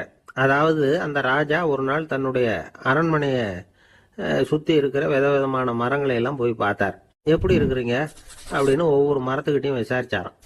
எந்த மரமும் சந்தோஷமா இருக்கிறதா தெரியல. அதுக்கும் மனசுல ஒரு குறை. முதல்ல ஆலமரத்துக்கிட்ட போனார். அது சொல்லிச்சு, மண்ணா, நான் நல்லா பெருசா வளர்ந்துருக்கிறேன், அடர்த்தியா இருக்கிறேன், கிளையெல்லாம் 4 பக்கமும் நல்லா படர்ந்து தான் இருக்குது, இருந்தாலும் எந்த பிரயோஜனமும் இருக்கிறதா தெரியல. எனக்கு என்னுடைய பழம்லாம் ரொம்ப சின்னதா இருக்குது, என் கண்ணுக்கு சரியா புறப்பட மாட்டேங்குது. நான் இருக்கிற சைஸுக்கு என்னுடைய கிளையில இருக்கிற பழம்லாம் எவ்வளவு பெருசா இருக்கணும், அது இத்தினூண்டு இருக்கிறது எனக்கு பெரிய அவமானமா இருக்கு. இப்படி இங்க நின்றுகிட்டு இருக்கிறதே ரொம்ப கூச்சமா இருக்கு. ஒரு நல்ல புயல் வந்ததுன்னா பேசாம சாஞ்சு விடலாமான்னு பாக்குறேன் அப்படின்னு புலம்புது ஆலமரம். சரி, இருக்கட்டும்னு நினைச்சுக்கிட்டு ராஜா அடுத்தபடியா ஒரு அத்தி மரத்துக்கிட்ட போனார். அதுவும் புலம்ப ஆரம்பிச்சுட்டுது. நான் கூட பெரிய மரம் தான், இல்ல இலையெல்லாம் அழகா தான் இருக்குது, பழம் அழகா இருக்குது, இருந்தாலும் உள்ள விஷயம் இல்லையே, அத்தி பழத்தை புட்டு பார்த்தா அத்தனையும் சொத்த அப்படின்னு பழமொழியே உண்டாயிட்டுதே. இப்படி ஒரு கெட்ட பேரோட நான் இருக்கணுமா அப்படின்னு புலம்புது அது. சரி, இது இருக்கட்டும் அப்படின்னு சொல்லி அடுத்தபடியா வேப்ப மரத்துக்கிட்ட போனார். அது தன்னுடைய வேதனையை வெளியிட்டது. எனக்கு எவ்வளவோ மருத்துவ குணங்கள்லாம் இருக்கிறதா சொல்லிக்கிறாங்க, இருந்தாலும் என்ன பிரயோஜனம், என்னுடைய பழத்தை மனிதர்கள் யாரும் விரும்பி சாப்பிடுறது இல்லையே அப்படின்னுது. ராஜா அடுத்தாப்புல இருந்து ஒரு பனை மரத்துக்கிட்ட போனார். நான் நல்லா உயரமா தான் வளர்ந்துருக்கிறேன், மற்ற மரங்கள்லாம் என்னை வந்து அண்ணாந்து தான் பார்க்கணும், இருந்தாலும் என்கிட்ட நிழலுக்காக யாரும் வந்து ஒதுங்கிறது இல்லையே அப்படின்னுது. என்ன இது, எல்லா மரமும் இப்படி திருப்தி இல்லாம இருந்துகிட்டு இருக்குதே அப்படின்னு நினைச்சுக்கிட்டே ராஜா அடுத்தபடியா அங்க இருந்த ஒரு பைன் மரத்துக்கிட்ட போனார். அழகா உயரமா பசுமையா தான் இருந்தது, ஆனா பழமோ பூவோ கிடையாது. அதை நினைச்சு அது வருத்தப்பட்டுக்கிட்டு இருக்குது. ஓக் மரம் அது ஒன்று நின்றுட்டு இருந்தது. அது என்ன சொல்லிச்சுன்னா, இலையுதிர் காலத்துல என் மேல இருக்கிற எல்லா இலைகளும் உதிர்ந்து போடுது, முடி கொட்டின மனிதர்கள் மாதிரி மொட்டையா நான் நிக்க வேண்டி இருக்குது, என்ன வாழ்க்கை இது அப்படின்னு சொல்லி அழுத்துக்கிட்டது. சரி, புளிய மரம் என்ன சொல்லுது பாப்போம்னு அதுகிட்ட போனா, என்னுடைய நிழல்ல யாருமே தங்க மாட்டாங்க, உடம்புக்கு சூடுன்னு ஒதுங்கி போயிடுவாங்க, அடிமரத்தை பார்த்தீங்கன்னா பட்டையெல்லாம் உறிஞ்சி பார்க்கறதுக்கே கேவலமா இருப்பேன் அப்படின்னுது அது. முருங்கை மரம் என்ன சொல்லிச்சு தெரியுமா, என்னுடைய இலை காயெல்லாம் சாப்பிட்றவங்களுக்கு சத்து கொடுக்கறது வாசம் தான், ஆனா என் உடம்புல சத்தே கிடையாது, கொஞ்சம் வேகமா காத்து அடிச்சதுன்னா முறிஞ்சி விழுந்துடுறேன், என்ன வாழ்க்கை இது அப்படின்னு சொல்லி அது வருத்தப்பட்டது.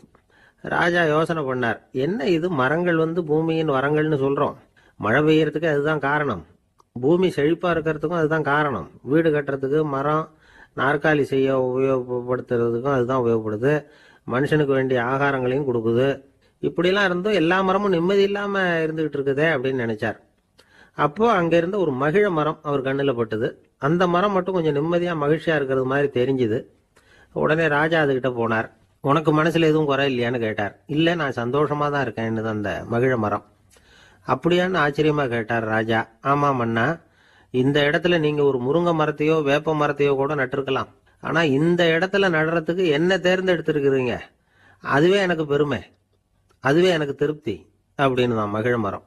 மகிழ மரம் சாதாரணமா தான் இருக்கும், இளம் மஞ்சள் நிறத்துல பூக்கள், அது காய்ந்தும் மனம் வீசும். மகிழ மரம் மாதிரி மன திருப்தியோட வாழறதுக்கு நாம கத்துக்கணுமா.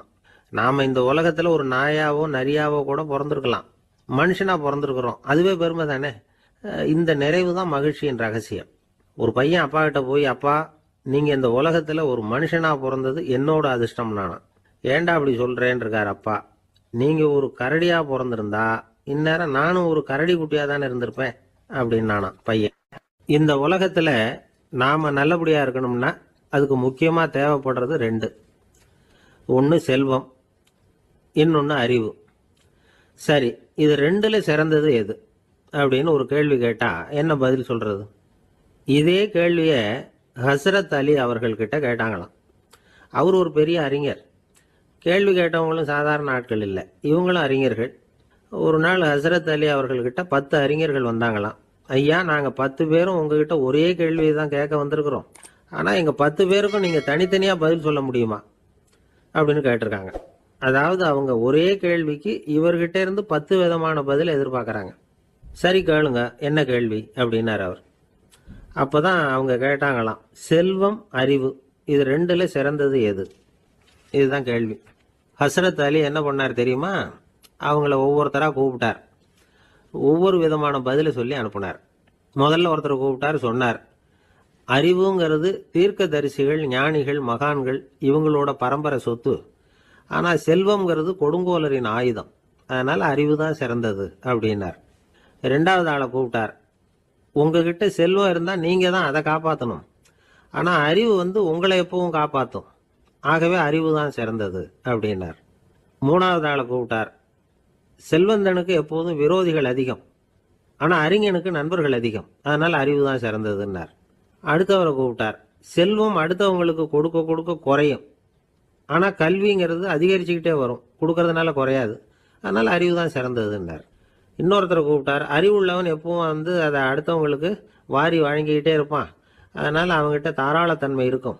ஆனால் செல்வந்தன்கிட்ட கஞ்சத்தனம் தான் இருக்கும். அதனால் அறிவு தான் சிறந்ததுன்னார். ஆறாவது நபரை கூப்பிட்டார். செல்வத்தை கள்வர்கள் திருடிட்டு போக முடியும், ஆனால் அறிவை அப்படி திருடிட்டு போக முடியாது அப்படின்னார். ஏழாவது நபரை கூப்பிட்டார். செல்வம் கால ஓட்டத்தில் அழிஞ்சிரும், ஆனால் அறிவை கால ஓட்டம் ஒன்றும் பண்ண முடியாது. ஆகவே அறிவே சிறந்ததுன்னார். எட்டாவது ஆளை கூப்பிட்டு சொன்னார், செல்வத்துக்கு எப்பவும் எல்லை உண்டு, நிறைவு உண்டு, அளவு உண்டு, கணக்கு உண்டு. ஆனால் அறிவுக்கு அப்படிப்பட்ட எல்லை எதுவும் கிடையாது. அதனால் அதுதான் சிறந்ததுன்னார். அடுத்தவனை கூப்பிட்டார். செல்வம் உள்ளத்தில் உள்ள ஒளியை போக்கிவிடும், இருட்டை உண்டாக்கிவிடும், விரிந்த மனப்பான்மையை குறுகலாக்கிவிடும். ஆனால் அறிவு அப்படி இல்லை, இருண்ட உள்ளத்தில் ஒளியை பாய்ச்சி அதை விசாலப்படுத்துது. அதுதான் சிறந்ததுன்னார். கடைசியாக 10வது நபரை கூப்பிட்டார். செல்வம் மனசில் செருக்கை உண்டாக்குது, ஆணவத்தை ஏற்படுத்துது. அதனால் நானே கடவுள்னு நினைக்கிற அளவுக்கு மனுஷனை தாழ்த்தி விடுது. ஆனால் அறிவு பணிவையும் பண்பாட்டையும் வளர்க்குது. அதனால் அறிவு தான் சிறந்ததுன்னார். ஆக இப்படி 10 பேருக்கும் 10 விதமாக பதில் சொன்னது மூலமாக ஹஸ்ரத் அலி அவர்கள் அறிவு தான் செல்வத்தை விட சிறந்தது அப்படிங்கிறதுக்கு 10 காரணங்களை சுட்டி காட்டியிருக்கார். அந்த அறிஞர் 10 பேர் கேட்ட ஒரே கேள்விக்கு 10 பதில் சொன்னார். நமக்கு வேண்டிய ஒருத்தர் 10 பேர் கேட்ட கேள்விக்கு ஒரே பதில் சொல்லி சமாளித்தார். கேள்வி என்ன தெரியுமா? என்கிட்ட வாங்கின கடனை எப்பயா திருப்பி கொடுக்க போற? இதுதான் அந்த 10 பேரும் கேட்ட ஒரே கேள்வி.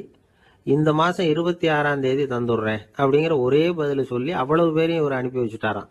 எல்லாரும் போனதுக்கு அப்புறம் இவரை தனியாக கூப்பிட்டு கேட்டிருக்கிறாங்க. அது என்ன சார் கணக்கு, 26ஆம் தேதி அன்னைக்கு என்ன அதிசயம் நடக்க போகுது அப்படின்னு கேட்டிருக்காங்க. அதிசயம் அன்னைக்கு இல்லை, அதுக்கு முத நாளே நடக்க போகுதுன்னாராம். விவரமாக சொல்லுங்கன்னு இருக்காங்க. வேற ஒன்றும் இல்லைங்க, 26ஆம் தேதி தானே எல்லாரையும் வர சொல்லியிருக்கிறேன், அதுக்கு முத நாளே நான் புறப்பட்டு தலைமறைவாயிட போறேன் அப்படின்னாராம் ரொம்ப பெருமையா. ஒரு தடவை கலைவாணர் NS கிருஷ்ணன் பேராசிரியர் கல்கியை சந்திச்சு பேசிக்கிட்டு இருந்தாராம். கலைவாணர் கல்கியை பார்த்து, எனக்கு கதை எழுத ஆசையா இருக்கு, எப்படி எழுதுறதுன்னு கேட்டாராம். கதை எழுதுறதுக்கு 4 மை வேணும்னாராம் கல்கி. அப்படியா, அப்படின்னா என்னென்ன கலர் மை அப்படின்னு கேட்டிருக்காரு கலைவாணர் சிரிச்சுக்கிட்டே. நான் சொன்னது கலர் மை இல்லை, அது வேற மை. அதாவது கதை எழுதுறதுக்கு தேவைப்படுகிற 4 மை எதுன்னா, 1 திறமை, 2 பேணாமை, 3வது தனிமை, 4வது பொறுமை அப்படின்னாராம். உடனே கலைவாணர், உங்க யோசனை அருமை அப்படின்னாராம். அதுதான் கலைவாணர். பொதுவா எழுத்தாளர்கள் எழுதுற மாதிரி நடந்துக்கிறது இல்லை, ஆனா கலைவாணர் என்ன சொல்லுவாரோ அதே மாதிரி நடந்துக்குவார். எல்லாருக்கும் எல்லாம் கிடைக்கணுங்கிற கருத்தை சினிமா படங்கள்ல வலியுறுத்துவார். அதே மாதிரி நடைமுறை வாழ்க்கையிலேயே எல்லாருக்கும் எல்லாமும் கொடுப்பார். பணம், பதவி, புகழ் இப்படி எதுவுமே இல்லாத ஒரு சாதாரண மனுஷனா இருந்தா கூட இவர் மனுஷனுக்கு கொடுக்கிற மரியாதையில கொஞ்சமும் குறைச்சல் இருக்காது. இந்த குணம் சாதாரணமா எல்லாருக்கும் இருக்கிறது இல்லை. அவரு சினிமா தியேட்டருக்கு போய் சினிமா பாக்குறது வழக்கம்.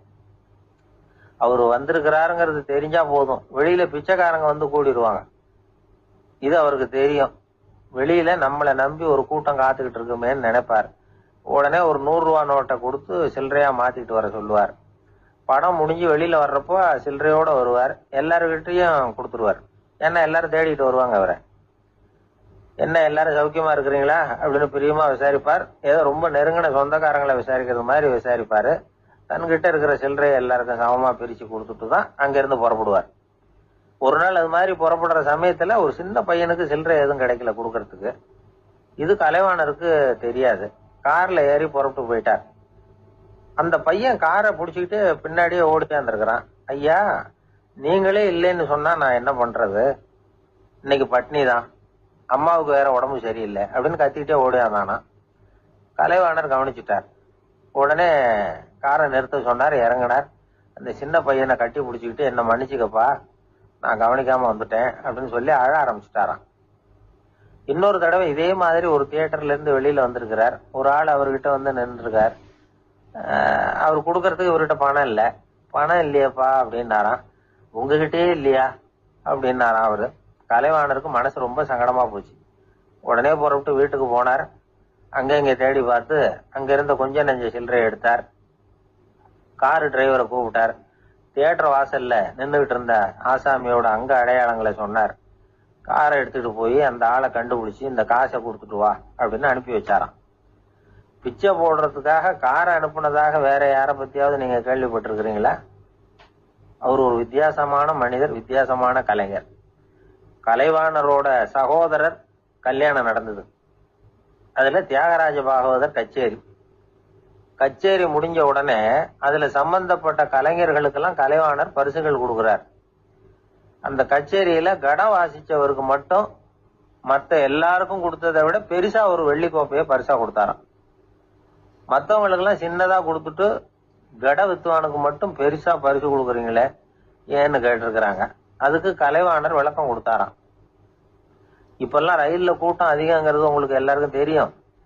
இந்த வித்துவான் இவ்வளவு பெரிய மண்பானைய ரயில்ல ரொம்ப பத்திரமா உடையாம ரொம்ப தூரத்துல இருந்து கொண்டு வந்திருக்கிறாரே, அது என்ன சாமான்யமான காரியமா? அவரோட அந்த சாமர்த்தியத்தை பாராட்டுறதுக்காக தான் அவருக்கு இவ்வளவு பெரிய பரிசு அப்படின்னு.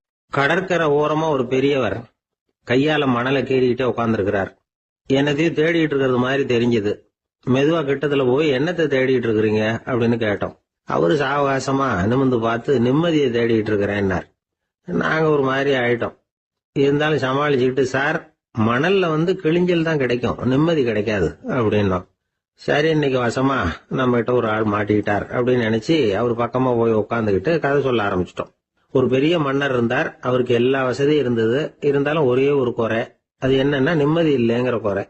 அரண்மனையில தினமும் கலை நிகழ்ச்சி, நாட்டியம் எல்லாம் நடந்துகிட்டு தான் இருந்தது. இருந்தாலும் நிம்மதி இல்லை. சரி, நிம்மதி எங்க கிடைக்கும் அப்படின்னு தேட ஆரம்பிச்சார். உடனே அதுக்கான முயற்சிகள்ல தீவிரமா இறங்கினார். நாட்டுல உள்ள தத்துவ மேதைகளை எல்லாம் கூப்பிட்டுட்டு வர சொன்னார். எல்லாரும் வந்து சேர்ந்தாங்க. அவங்கள பார்த்து நிம்மதி எங்க இருக்குது அப்படின்னு விசாரிச்சார். அவங்களுக்கு அது தெரிஞ்சா ஏன் இப்படி ராஜா முன்னாடி வந்து நின்றுட்டு இருக்க போறாங்க? ராஜாவோட கேள்விக்கு ஒவ்வொருத்தரும் ஒவ்வொரு மாதிரி விளக்கம் கொடுக்க ஆரம்பிச்சிட்டாங்க. எந்த பதிலும் ராஜாவுக்கு திருப்தி அளிக்கக்கூடிய அளவுக்கு இல்ல. சரி, போயிட்டு வாங்கன்னு சொல்லி அவங்களை எல்லாம் அனுப்பி வச்சுட்டார். ஒரு நாள் அவர் மாளிகையில உப்பரிகையில நின்றுட்டு இருக்கிறார். அந்த சமயத்துல தெருவுல ஒரு பிச்சைக்காரன் ரொம்ப உல்லாசமா பாட்டு பாடிக்கிட்டே போயிட்டு இருக்கிறான். குரல்ல ஒரு சந்தோஷம், நடையில ஒரு மிடுக்கு. அவன்கிட்ட கொஞ்சம் கூட கவலை இருக்கிறதா தெரியல. உடனே ராஜா அதை பார்த்தார். ஏவலாளிகளை கைதட்டி கூப்பிட்டார். உடனே ஓடி போய் அந்த பிச்சைக்காரனை இங்க அழைச்சிட்டு வாங்கன்னு உத்தரவு போட்டார். இவங்க உடனே ஓடி போய் அவனை கூப்பிட்டாங்க. அரண்மனைக்கு வாழ்ந்தாங்க. அவன் வரல. அரண்மனைக்குள்ள அடி எடுத்து வைக்க மாட்டேன்னு சொல்லிவிட்டான். ராஜா கிட்ட விஷயத்தை சொன்னாங்க. அவருக்கு ரொம்ப ஆச்சரியம், இப்படி ஒரு ஆள் இருக்கிறானா அப்படின்னு. சரி, அவன் என்னதான் சொல்றான் அப்படின்னு விசாரிச்சார். இவன் மறுபடியும் தெருவுக்கு போய் கேட்டாங்க. என்ன பார்க்கணும்னா ராஜா விருப்பப்பட்டாருன்னா அவரை வேணும்னா இங்க வர சொல்லுங்க அப்படின்னு சொல்லிவிட்டான். அதை ராஜா கிட்ட சொன்னாங்க. அவருக்கு கோபம் வரல. இவ்வளவு சுதந்திர உணர்வோட இருக்கிறவன் சாதாரண ஆளா இருக்க முடியாது அப்படின்னு நினைச்சார். உடனே கிடுகிடுன்னு இறங்கி தெருவுக்கு வந்தார். பிச்சைக்காரங்கிட்ட போனார். நீ கவலைப்படாம சந்தோஷமா பாடிட்டு போறியே, அது எப்படி முடியுது உன்னால அப்படின்னு கேட்டார். ஏன் அப்படி கேக்குறீங்கன்னா, அதுக்கு இல்ல, எனக்கு அரண்மனையில எவ்வளவோ சுகபோகங்கள்லாம் இருக்கு, இருந்தாலும் நிம்மதி இல்ல. இது ஏன்னு எனக்கு தெரியல. இந்த தேசத்துல உள்ள அறிஞர்களை எல்லாம் கூப்பிட்டு கேட்டு பார்த்துட்டேன், அவங்களுக்கும் தெரியல. உன்னை கேட்டா தெரியும்னு நினைச்சேன். அதனாலதான் சந்திக்கிறதுக்கு ஆசைப்பட்டேன். ஆனா நீ வரமாட்டேன்னுட்டியே அப்படின்னார். பிச்சைக்காரன் கடகடன்னு சிரிக்க ஆரம்பிச்சுட்டான். மகிழ்ச்சிக்கும் உங்களுக்கும் தடையா இருக்கிறது இந்த மாளிகை தான். இதை விட்டுட்டு வெளியில வந்துட்டா நிம்மதி தேடிட்டு வந்துரும்னா. நான் அரசன், எனக்குன்னு கடமைகள் இருக்கு, அதையெல்லாம் விட்டுட்டு எப்படி வர முடியும்னார் ராஜா. ரெண்டும் ஒரே நேரத்துல கிடைக்கணுங்கிறது முடியாத காரியம். உங்க சுகபோகத்துக்கு விலையாதான் உங்க நிம்மதியை கொடுத்துக்கிட்டு இருக்கிறீங்க. என்ன பாருங்க, என்கிட்ட எதுவும் இல்ல, அதனால எதுவும் போயிடுமோங்கிற பயமும் இல்ல, நிம்மதியா இருக்கிறேன் அப்படின்னா அவன். ராஜா உடனே சந்தோஷப்பட்டு தன்னுடைய மேலங்கியை எடுத்து அவனுக்கு பரிசா கொடுத்தாரான். அவன் சிரிச்சுக்கிட்டே அதை வாங்க மாட்டேன்னுட்டானான். இதை நீங்க எனக்கு கொடுக்கறதுனால எந்த பயனும் இல்ல, அதே நேரத்துல அதை வாங்கிட்டேன்னா அடுத்த வினாடியிலிருந்து அதை எப்படி காப்பாத்துறதுங்கிற கவலை எனக்கு வந்து சேர்ந்துரும், அப்புறம் தூக்கம் வராது, நிம்மதி போயிடும் அப்படின்னானா. சொல்லிவிட்டு அவன் பாட்டுக்கு சந்தோஷமா பாடிக்கிட்டே போயிட்டான். நிம்மதி எங்க இருக்குங்கிறதையும் ராஜா தெரிஞ்சுக்கிட்டார். அந்த இடத்துக்கு தன்னால போக முடியாதுங்கிறதையும் அவர் புரிஞ்சுக்கிட்டார். இப்படி இந்த கதைய அந்த கடற்கரையில மணலை கீறிக்கிட்டே உட்கார்ந்துருந்தார அந்த பெரியவர்கிட்ட சொல்லி முடிச்சோம். அவர் முகத்துல ஒரு தெளிவு தெரிஞ்சது.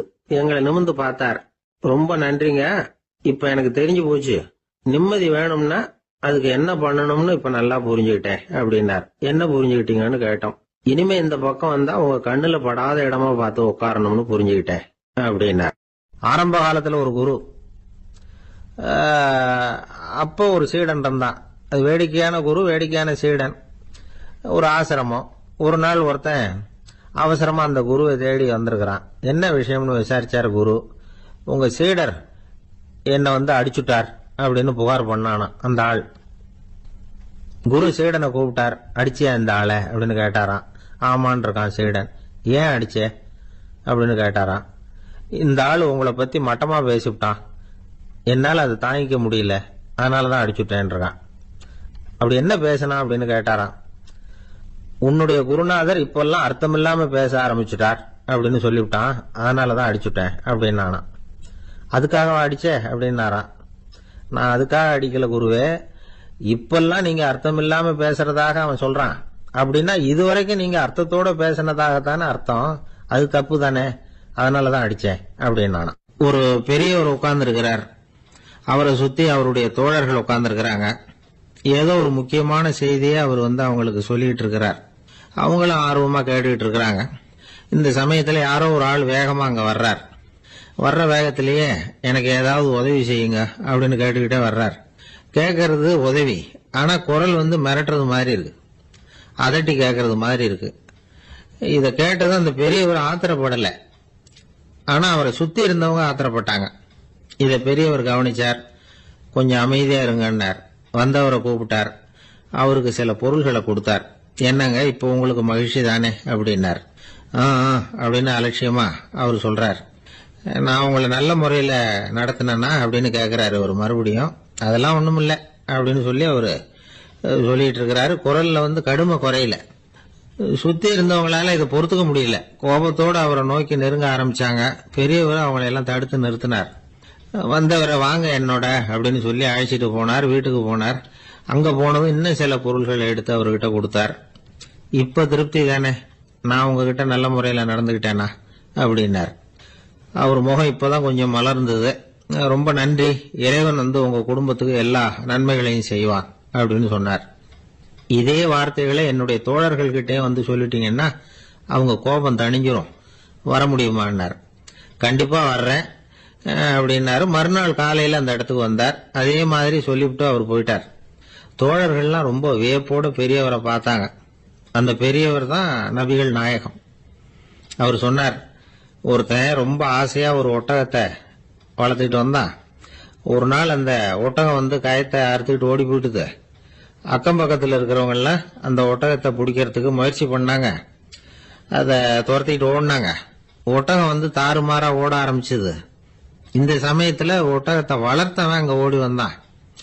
நீங்க அதை ஒன்னும் செய்ய வேணாம், விட்டுருங்க, அதோட சுபாவம் எனக்கு நல்லா தெரியும், அதை சுலபமா என்னோட வழிக்கு கொண்டுட்டு வந்துட முடியும், நான் பாத்துக்கிறேன், விட்டுருங்க அப்படின்னா. எல்லாரும் விலகி போயிட்டாங்க. இவன் என்ன செஞ்சான் தெரியுமா? கொஞ்சம் புல்ல கையில எடுத்துக்கிட்டு அந்த ஒட்டகத்தை நெருங்கினான். அவ்வளவுதான். அது ஓடி இவன் காலடியில உட்காந்துக்கிட்டது. செல்லமா அதை அப்படியே தடவி கொடுத்தான். முதுகுல ஏறி உட்காந்துக்கிட்டான். அது பாட்டுக்கு சாதுவா நடந்து போகுது. இந்த கதையை நபிகள் நாயகம் தம்முடைய தோழர்களுக்கு சொல்றார். ஒட்டகத்தை மட்டும் இல்ல, சில மனிதர்களையும் கூட சில விதத்துல அணுகிதான் அவர்களை சீர்திருத்த வேண்டியிருக்குது அப்படிங்கறத அவங்களுக்கு உணர்த்தினார். இது ஒரு அழகான உளவியல் அணுகுமுறை. சில குடும்ப தலைவர்கள் கூட இந்த ஒட்டகம் மாதிரி நடந்துகிறது உண்டு, அப்புறம் அடங்கி போறதும் உண்டு. ஒரு குடும்ப தலைவர் காலையில எழுந்திரிச்சதுல இருந்து சத்தம் போட்டு கத்திக்கிட்டு இருப்பார். பக்கத்துல இருந்தவங்கலாம் ஓடி போய் சமாதானம் பண்ணி பார்த்தாங்க. அவர் ஓயறது மாதிரி தெரியல. கடைசியில் அவர் மனைவி வந்தாங்க. நீங்க எல்லாம் விலைக்கு போயிடுங்க, அவரு சுபாவம் எனக்கு தெரியும், நான் பாத்துக்கிறேன் அப்படின்னாங்க. சரின்னு எல்லாரும் போயிட்டாங்க. சாயந்தரமா பாக்குறாங்க, அவர் சத்தம் இல்லாம ஒரு மூலையில உட்காந்துருக்கிறார். ரொம்ப சாதுவா. ஆச்சரியமா இருந்தது. என்னம்மா பண்ணீங்கன்னு கேட்டாங்க. அது ஒண்ணும் இல்லைங்க, ஒரு வேளை சாப்பாட்டை நிறுத்தினேன், பட்னி போட்டேன், அவ்வளவுதான் அப்படின்னா. ஒரு ஆளு வேகமா நடந்து போய்கிட்டு இருந்தான். அவன் வேகமா நடக்கிறதுக்கு காரணம் வெயில் காலம், காலில் செருப்பு இல்லை, மணல் பாதை, அதுதான் வேகம். காலில் செருப்பும் இல்லாம கையில குடையும் இல்லாம அந்த ஆளு வெயில்ல நடந்து போய்கிட்டு இருக்கிறான். அந்த சமயத்துல இன்னொருத்தன் குதிரை மேல ஏறி அந்த வழியா வந்துகிட்டு இருக்கிறான். அவன் காலில் செருப்பும் இருந்தது, கையில குடையும் இருந்தது.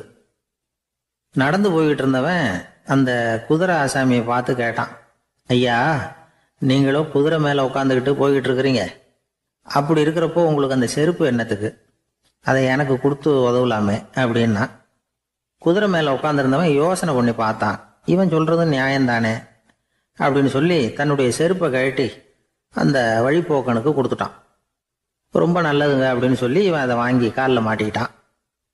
அதுக்கப்புறம் மறுபடியும் ஆரம்பிச்சான், ஐயா, நீங்க குதிரையில போறதுனால போக வேண்டிய இடத்துக்கு வேகமா போய் சேர்ந்துருவீங்க, அதனால உங்க கையில் அந்த குடை என்னத்துக்கு? நான் நடந்து போயிட்டு இருக்கிறவன், ரொம்ப நேரம் நடக்க வேண்டியிருக்கும் இந்த வெயில்ல, அதனால அந்த குடையையும் எனக்கு கொடுங்களேன் அப்படின்னா. குதிரை வீரன் யோசனை பண்ணி பார்த்தான். இதுவும் நியாயம்தானே அப்படின்னு அவனுக்கு தோணுச்சு. உடனே இறக்கப்பட்டு தன் காலில் இருந்த செருப்பை கொடுத்தது மாதிரியே தன் கையில் இருந்த கொடையையும் இவங்கிட்ட கொடுத்துட்டான். அதுக்கப்புறம் அவன் நிம்மதியா புறப்பட்டான்.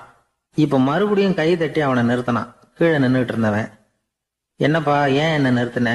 இன்னும் ஏதாவது வேணுமா உனக்கு அப்படின்னா குதிரையில இருந்தவன். இவன் மெதுவா வாயை திறந்து, அந்த குதிரையையும் என்கிட்ட கொடுத்துருங்களேன்னா. அந்த குதிரை வீரன் இப்போ ஒரு கணம் யோசனை பண்ணி பார்த்தான். உடனே என்ன பண்ணான் தெரியுமா? தன்கிட்ட இருந்த குதிரை சவுக்கை எடுத்தான். குதிரை சவுக்கால அந்த ஆளை வாங்குவாங்கன்னு வீசி தள்ளிவிட்டான். இவ்வளவு சவுக்கடியும் வாங்கிக்கிட்டு இந்த ஆள் என்ன பண்ணான் தெரியுமா? சிரிக்கிறான். அடி வாங்கிட்டு யாராவது சிரிப்பாங்களா? குதிரை வீரனுக்கு ஒன்றும் புரியல. என்னப்பா அது, ஏன் இப்படி அடி வாங்கிட்டு இப்படி சிரிக்கிறியே அப்படின்னு கேட்டான். இப்ப அந்த வழிபோக்கன் சொல்றான், ஐயா, நான் இப்படி சிரிக்கிறதுக்கு காரணம் இருக்கு. இப்படி குதிரை கேட்டு உங்ககிட்ட அடி வாங்கலைன்னு வச்சுக்கோங்க, என் உயிர் உள்ள வரைக்கும் மனசுல ஒரு தவிப்பு இருந்துகிட்டே இருக்கும். செருப்பையும் கொடையையும் கேட்ட உடனே கொடுத்தவன் குதிரையையும் கேட்டிருந்தா கொடுத்துருப்பானோ அப்படிங்கிற பேராசையில ஏங்கிக்கிட்டே இருந்திருப்பேன். இப்போ உங்ககிட்ட அடி வாங்கின பிறகு என்னுடைய அந்த சந்தேகம் தீர்ந்து போச்சு. என்னுடைய ஆசைக்கு எல்லை எது அப்படிங்கறத எனக்கு புரிஞ்சுட்டுது அப்படின்னு சொல்லிவிட்டு அவன் நடக்க ஆரம்பிச்சுட்டானான். ஆசைக்கும் எல்லை உண்டு அப்படிங்கிறத விளக்கறதுக்காக வாரியார் சுவாமிகள் சொல்ற கதை இது. இந்த காலத்திலயும் ஒருத்தன் அது மாதிரி கொடை செருப்போட குதிரையில போய்கிட்டு இருந்தான். எதிரில் நடந்து வந்தவன், ஐயா, உங்க கொடையை எனக்கு கொடுங்களேன்னு கேட்டான். உடனே அவன் குதிரையிலிருந்து கீழே குதிச்சு அவனை சாட்டையால் அடிக்க ஆரம்பிச்சுட்டான். இன்னொருத்தர் அந்த வழியா வந்தவர் இதை பார்த்தார். ஏன்பா, அவன் கேட்டான், உன்னால முடியலன்னா இல்லைன்னு சொல்லிட வேண்டியது தானே, அதுக்காக ஏன் இப்படி அவனை போட்டு அடிக்கிறேன்னு கேட்டார். உங்களுக்கு விவரம் புரியாது சார், காலம் ரொம்ப கெட்டு போச்சு. கேட்டதை கொடுத்தேன்னு வச்சுக்கோங்க, இந்த குதிரையே என்னோடது, அவன் திருடிக்கிட்டு போறான் அப்படின்னு என் பேர்ல புகார் கொடுக்க ஆரம்பிச்சிருவான் சார் அப்படின்னா. அது எப்படி அவ்வளவு உறுதியா சொல்றேன்னு கேட்டார் அவரு. ஏற்கனவே அது மாதிரி ஒருத்தன் பேர்ல புகார் கொடுத்துட்டு தான் இந்த குதிரையை நான் தள்ளிட்டு வந்துகிட்டு இருக்கிறேன் அப்படின்னார். ஒரு பெரிய தத்துவ சிந்தனையாளர் இருந்தார், சுவாங்சு அப்படின்னு பேரு. அவருடைய மனைவி ஒரு நாள் திடீர்னு காலமாயிட்டாங்க. ஐயோ பாவம், அவர் ரொம்ப வருத்தப்படுவார், போய் ஆறுதலா 4 வார்த்தை பேசிவிட்டு வரலாம் அப்படின்னு நினைச்சுக்கிட்டு நிறைய பேர் அவரை தேடிட்டு வந்தாங்களாம். வந்தவங்களுக்கு ஆச்சரியம், ஏன்னா இவர் வருத்தப்பட்டுக்கிட்டு இருப்பார் அப்படின்னு தானே எதிர்பார்த்தாங்க. அப்படி இல்லை, தாளம் போட்டுக்கிட்டு உட்காந்துருக்கிறார். தாளத்துக்கு தகுந்த மாதிரி பாட்டு வேற பாடிக்கிட்டு இருக்கிறார். என்ன மனுஷன் இவர், கொஞ்சம் கூட கவலை இல்லாமல் இப்படி இருக்கிறாரு அப்படின்னு நினைச்சாங்க. ஒருத்தர் துணிஞ்சு அவர்கிட்ட கேட்டுவிட்டார், என்னங்க இது இப்படி அப்படின்னு. அதுக்கு அவர் என்ன சொன்னார் தெரியுமா? இதை பாருங்க, என்னுடைய மனைவி பிறக்கிறதுக்கு முன்னாடி அவளுக்கு உயிரும் கிடையாது, உடலும் கிடையாது. அதுக்கு பிறகுதான் உயிர் வந்தது, உடல் வந்தது, அந்த உருவம் வந்தது. இப்போ என்ன ஆச்சு? அந்த உருவமும் உயிரும் போயிட்டுது, அவ்வளவுதானே. வந்தது போயிட்டுது. இளவேனில் காலம், இலையுதிர் காலம், பனிக்காலம், இப்படி பருவங்கள் மாறி மாறி வருது இல்லையா? அது மாதிரி பிறப்பும் இறப்பும் மாறி மாறி வருது. இது இயற்கை. இதுக்காக அழுதா அது எப்படி அப்படின்னாராம். ஞான தெளிவு அடைஞ்சவங்களுக்கு எல்லாமே சுகம்தான். திருவள்ளுவரும் அதைத்தான் சொல்றார். உறங்குவது போலும் சாக்காடு, உறங்கி விழிப்பது போலும் பிறப்பு. தூங்குறதுக்கெல்லாம் நாம் வருத்தப்பட்டுக்கிட்ட இருக்கிறோமா? இன்னைக்கு தூங்க வேண்டியிருக்குதே, இன்னும் கொஞ்சம் நேரத்தில் நான் தூங்க வேண்டியிருக்கு அப்படின்னு சொல்லி யாராவது அழுதுகிட்டு இருப்பாங்களா? அதனால் இந்த உலக வாழ்க்கையினுடைய இயல்பை யதார்த்தத்தை நாம் தெளிவாக புரிஞ்சுக்கணும். அப்படி புரிஞ்சுக்கிட்டா நாம் கவலை இல்லாமல் வாழ முடியும். ஒரு வயசான தாத்தா பாட்டி 60 வருஷத்துக்கு முன்னாடி அவங்களுக்கு கல்யாணம் ஆச்சு. ஒன்றாவே வாழ்ந்தாங்க, ஒன்றாவே இறந்து போனாங்க. இப்போ அவங்க 2 பேரும் சொர்க்கத்துக்கு போய் சேர்ந்தாங்க. அங்கே எல்லா வசதியும் இருந்தது. ஒரு பெரிய பங்களாவே இவங்களுக்கு ஒதுக்கி கொடுத்தாங்களாம். இதுக்கு எவ்வளவு வாடகைன்னு கேட்டார் தாத்தா. வாடகையெல்லாம் கிடையாது, இலவசம் அப்படின்னார் அங்கே இருந்தவர். அந்த வீட்டுக்கு பின்னாடி ஒரு பெரிய புல்வெளி இருந்தது. இதில் விளையாட ஏதாவது கட்டணம் உண்டான்னு கேட்டிருக்கார் தாத்தா. அதெல்லாம் ஒன்றும் கிடையாது, பணம்லாம் கட்ட வேண்டியதில்லை அப்படின்னார் அவர். பக்கத்தில் ஹோட்டல் மாதிரி ஒரு பெரிய கட்டடம், உள்ள சாப்பாட்டு மேஜைகள், அது மேலே விதவிதமான பலகாரங்கள். சாப்பாட்டுக்கெல்லாம் எவ்வளவு அப்படின்னு விசாரிச்சாராம் தாத்தா. அதுதான் சொன்னேனே, இங்கே எல்லாமே இலவசம்தான், எது வேணும்னாலும் சாப்பிட்லாம், எவ்வளவு வேணும்னாலும் சாப்பிட்லாம் அப்படின்னாராம். நீங்கள் சொல்கிறீங்க அப்படி, ஆனால் நான் சர்க்கரை சேர்த்துக்கக்கூடாது, உப்பு சேர்த்துக்கக்கூடாது, பாட்டி கையால் எப்பவும் பத்திய சாப்பாடு தான் அப்படின்னாராம் தாத்தா. இதை பாருங்கள், இங்கே உங்களுக்கு அந்த கவலையும் வேண்டியதில்லை. இங்கே நீங்கள் ஸ்வீட்டு சாப்பிட்லாம், காரம் சாப்பிட்லாம், உங்களுக்கு எந்த நோயும் வராது அப்படின்னாராம் அங்கே சொர்க்கத்தில் இருந்தவர். இதை கேட்ட உடனே அந்த தாத்தா பக்கத்தில் நின்ன பாட்டியை பார்த்து கத்தினாராம், அடி பாவி,